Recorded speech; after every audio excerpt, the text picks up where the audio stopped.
Saludos, República Dominicana. Soy José Eliseo Almanzar y esto es Paneo Semanal.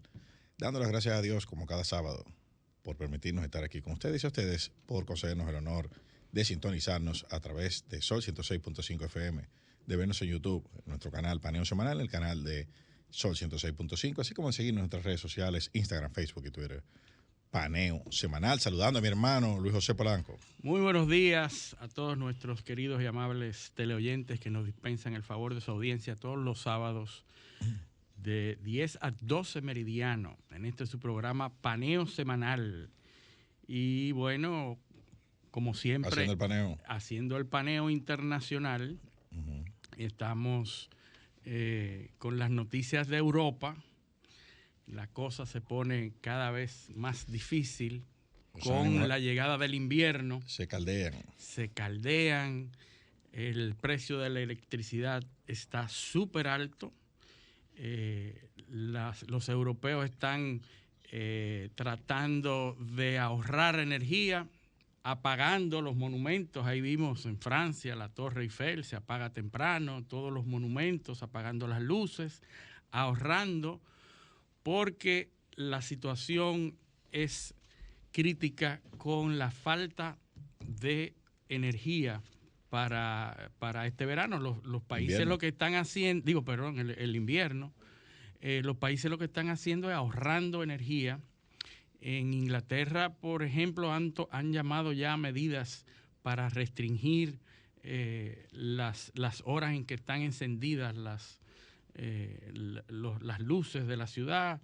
Incluso están llamando a los ingleses a tomarse un baño más corto con agua caliente para ahorrar energía. Es decir, la situación en términos de energía está muy caótica. Obviamente están tratando de desmontar la dependencia energética que durante años han formado con Rusia. Están tratando de desmontarla, pero no hay manera de desmontarla en al menos 2 años. Si comienzan ahora drásticamente a desmontarla, por lo menos en 2 años no van a poder prescindir de la energía rusa.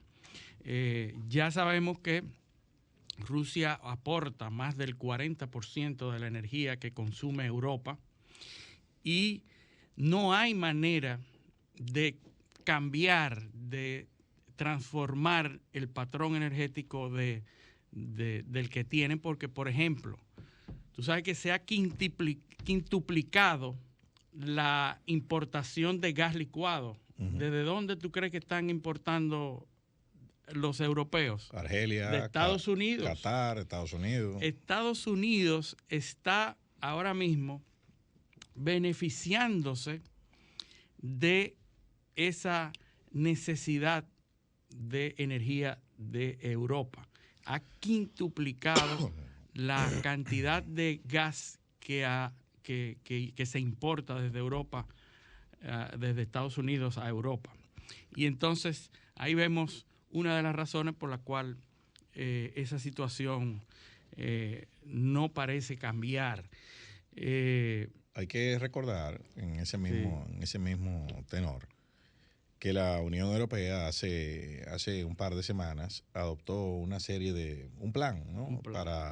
para ahorrar energía.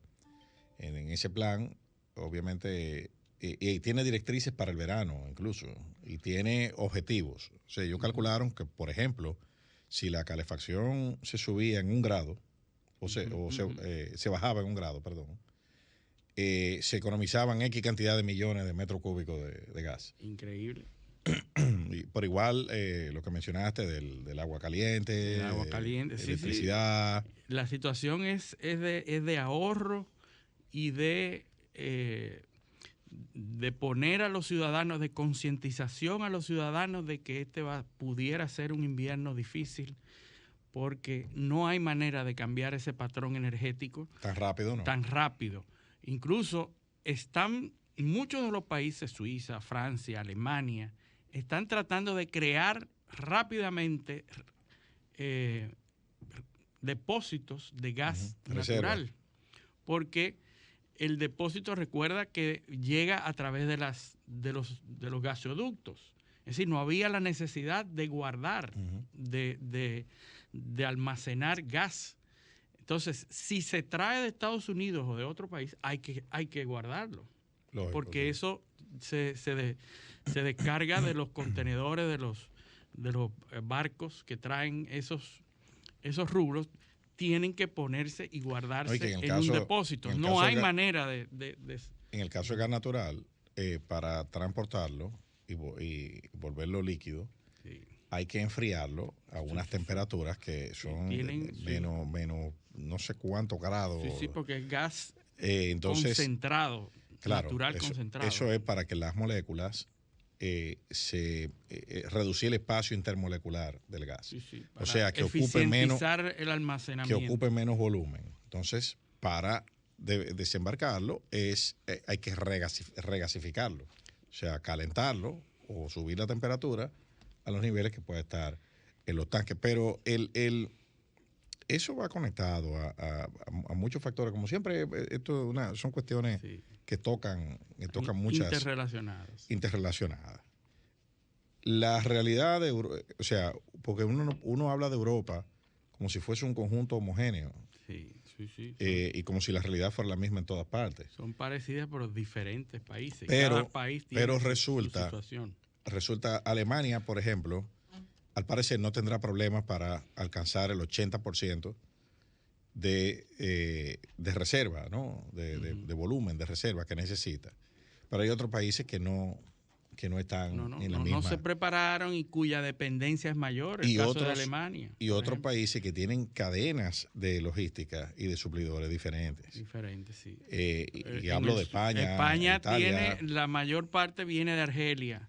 Que también ha ido cambiando, y en España se están creando esos depósitos, esos reservoirs de gas para poder suplir a Europa, porque España ya lo recibe porque tiene oleoductos del norte de África, pero no hay la infraestructura necesaria para hacerlo llegar al resto de Europa. Pero igual está pasando en Italia. Los italianos también están pensando convertirse en un hub para abastecer los países. Sí, hay que cambiar la mecánica de abastecimiento de energía en toda Europa. El problema es que toma tiempo y eso no se va a poder realizar. Y también tú tienes otra realidad, que es la realidad francesa, que funciona con energía nuclear.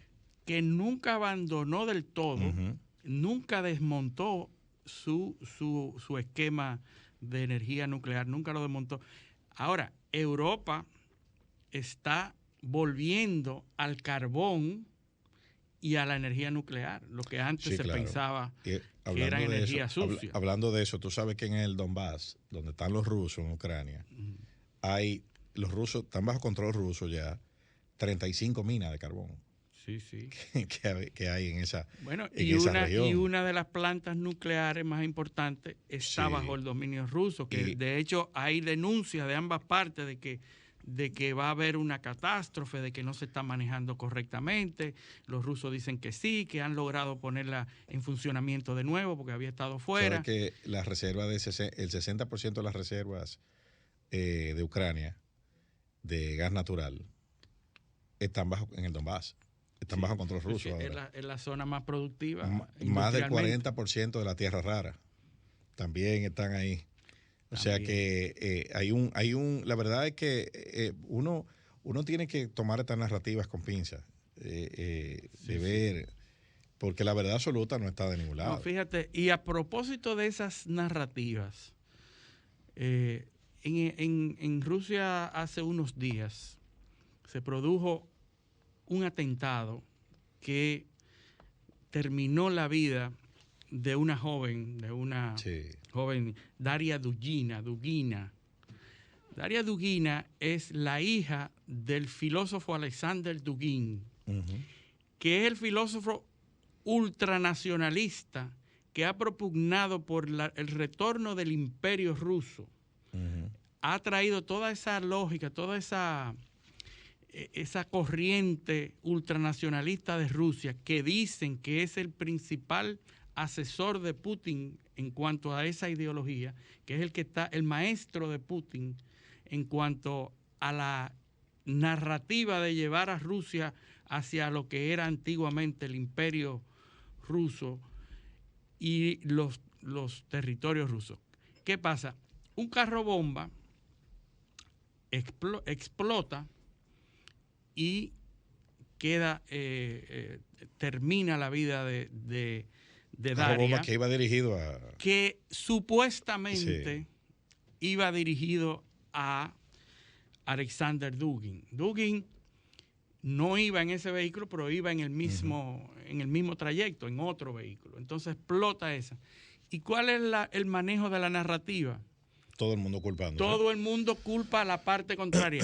Rusia y los servicios de inteligencia y de publicidad acusan a Ucrania de haber atentado contra la vida y haber matado. Eso, lo tildan de terrorismo estatal, porque es terrorismo de Estado. Pero entonces Ucrania dice, eso es un terrorismo estatal de Rusia. Entonces ellos mismos se autoinfligen ese terrorismo. Y entonces ambas partes tienen una campaña acusando al otro de ese hecho lamentable. Entonces, mientras Ucrania y Rusia se acusan mutuamente, entonces el Papa Francisco los acusa a los dos, ambos, diciendo que es una guerra que ambas partes están propiciando y ya tú sabes las críticas al Papa de poner en el mismo nivel a Rusia y a Ucrania. Y también hay una narrativa para sobredimensionar o subvaluar el asset. O sea, que es Dugin. Sí.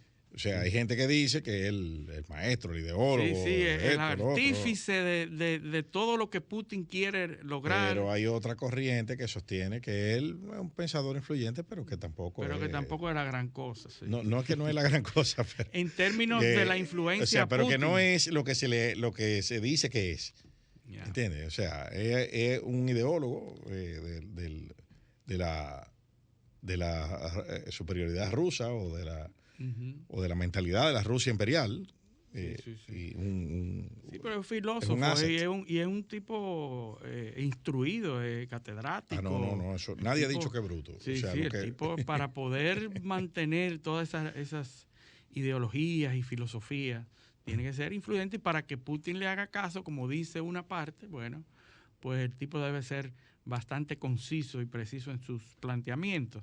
El asunto es que ambos lados se culpan de esa desgracia, de ese atentado terrorista. Lo cierto es que ese conflicto ruso-ucranio ha entrado en una etapa, un stalemate, dicen los americanos, como un estancamiento. Sí, porque ahora va a haber una lucha por la resistencia, es decir, ¿quién resiste más? Europa con su dependencia y Rusia con los recursos cada vez más disminuidos, porque si bien es cierto que Europa está recibiendo menos combustible, Rusia también está vendiendo menos. Sí, pero entonces, winter is coming. Exactamente. ¿Entiendes? Entonces, y a eso es que Rusia está jugando, al poderío que le va a dar a la capacidad de tener el combustible que Europa va a necesitar. Y no solo Europa, Ucrania.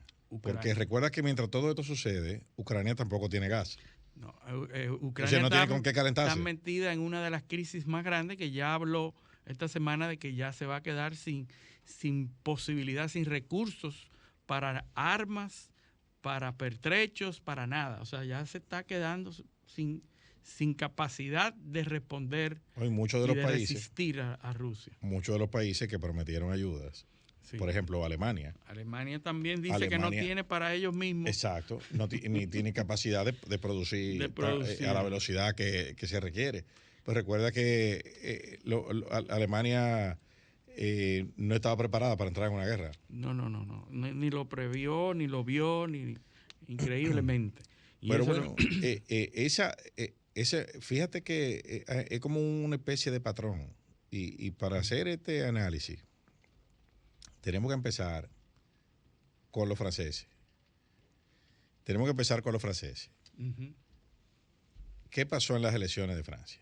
Macron, Marine Le Pen. El extremismo. Sí, la derecha. Llegó a un momento donde se veía ganador. Sí. Llegó a tomar mucho más adeptos que la vez pasada, que las elecciones pasadas. Hay una crisis de liderazgo. Eso lo hemos visto varias veces aquí. Ahora, el extremismo en Francia, bueno, se manejaron los franceses y pudieron. Gracias a las últimas acciones de Macron, que fue hábil reuniéndose con Putin y logrando un liderazgo, una publicidad beneficiosa para su campaña. Alemania hubo que negociar con todo el mundo para armar la coalición de gobierno y Olaf Scholz tiene problemas en Alemania. Ahora le toca el turno a los italianos.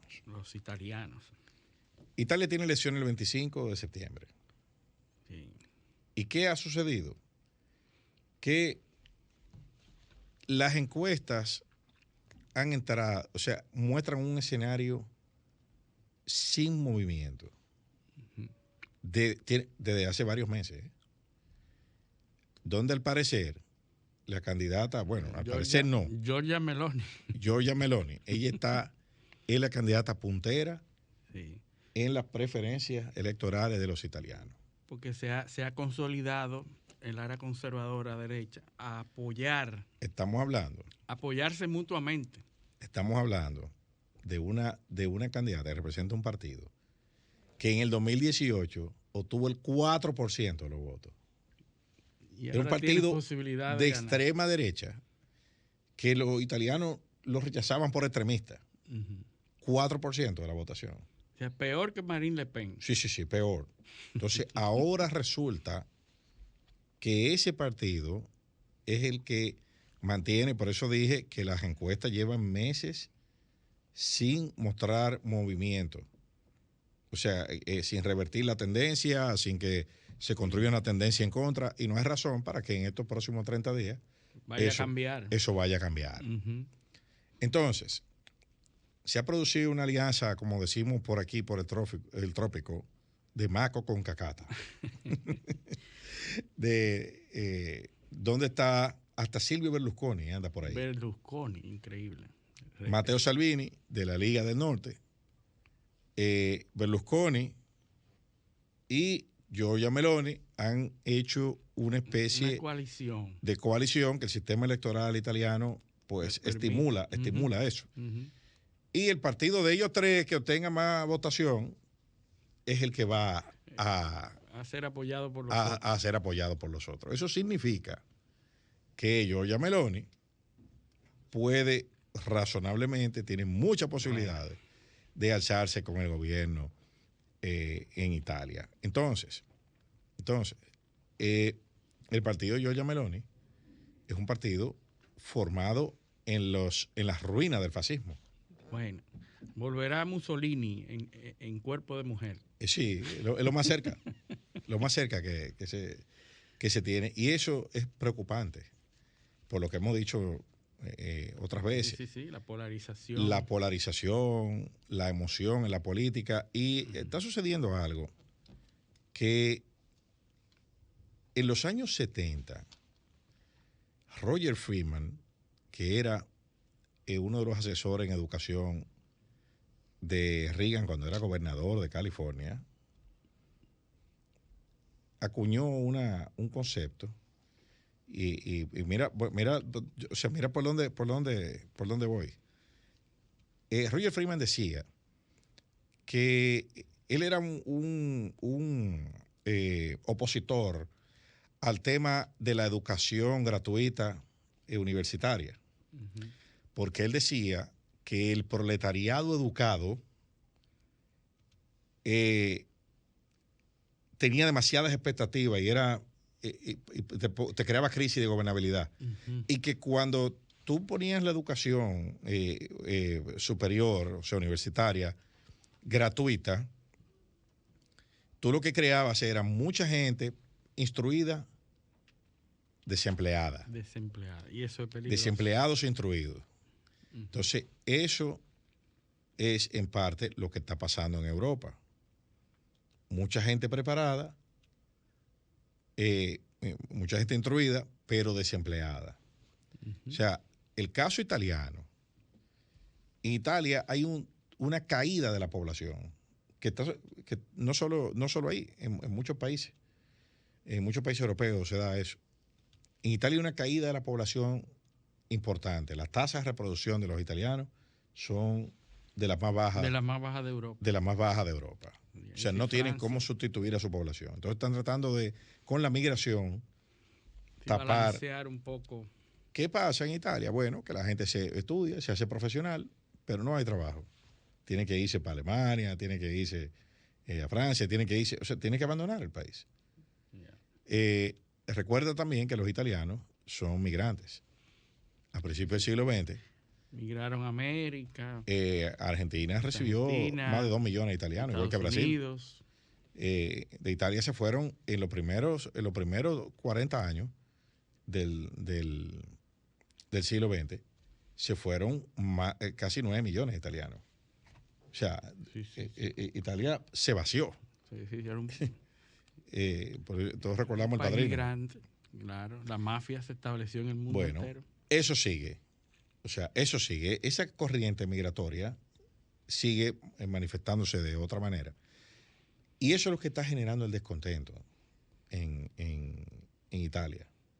Y esos resultados que estamos viendo, de ese 25%, de 24% que tiene Giorgia Meloni, que era un partido minoritario, que los mismos italianos rechazaban por extremista, ahora esa es la ideología que se está imponiendo. Increíble. Entonces, conecta eso de Roger Freeman, ahí es donde comienza en Estados Unidos, y bueno, perfecto, comienza uno de los grandes fantasmas, la deuda estudiantil. Ah, sí, y está muy de moda. Vamos a ponerlo, no se lo podemos dar gratis, porque hay muchos proletarios educados, yo sé que lo paguen, y vamos a poner unos sistemas de financiamiento que son leoninos, donde se permite el anatocismo, que es interés sobre interés. Son las únicas deudas en Estados Unidos que generan intereses sobre intereses. Entonces, muy fuerte para los profesionales que se gradúan, que tienen un peso que llega a ser inaguantable por los siglos, por los años y años, y no logran con un sueldo mínimo, un sueldo medio, que es lo que van a devengar cuando se gradúan, no logran solventar, no logran pagar del todo la deuda. Y siempre ha sido un reclamo. En Estados Unidos, precisamente, tenemos una situación, Biden no ha logrado lograr el apoyo necesario para pasar un programa y una promesa que él tenía y que ha estado en los últimos días tratando de pasar a las ambas cámaras, que es la condonación de la deuda estudiantil de los Estados Unidos. 1.6 trillones de dólares. Un dinero.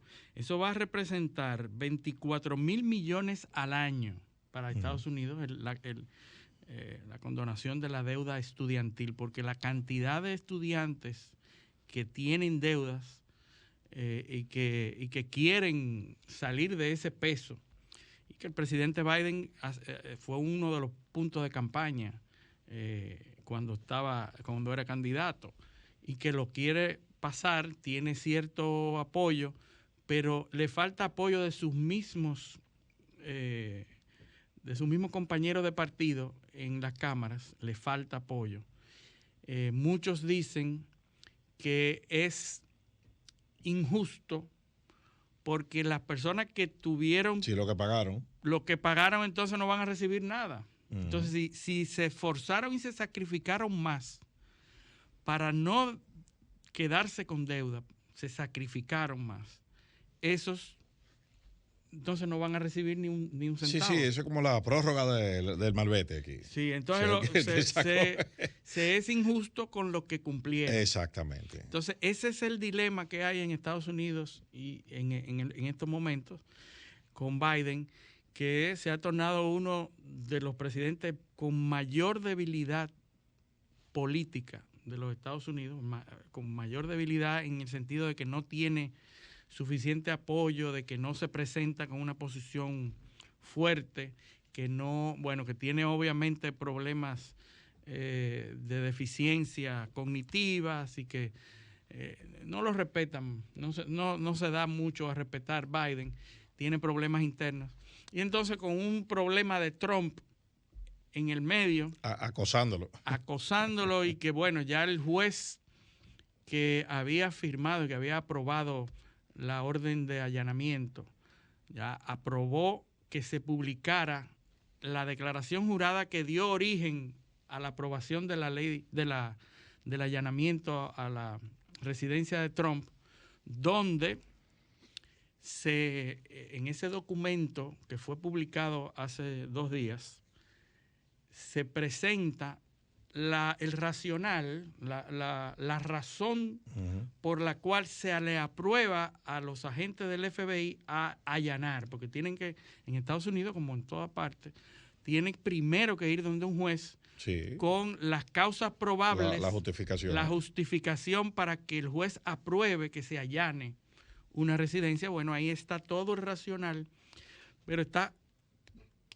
altamente redactada, altamente censurada. Toda la letra. Y hay páginas completamente censuradas que no se sabe lo que dice ahí.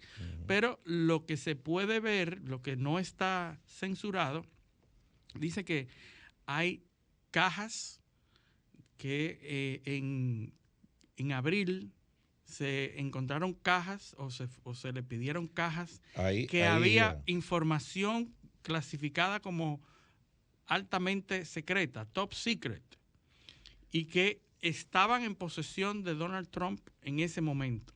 En abril. Y que algunas fueron devueltas, otras no. Exacto, ahí era que está el detalle. Ahí era que iba. Ahí hay un tema. La mayor parte de lo que se puede leer del documento no se está refiriendo a lo que encontraron en los allanamientos de agosto. Claro, no. Se está refiriendo a documentos que él entregó a requerimiento del mismo FBI. Sí. Y así es, lo que hay la presunción de que hay más documentos. Exacto, que él no lo entregó todo. Ahora, lo que se encontró y el contenido de lo que se encontró, eso no está todavía público, no es público.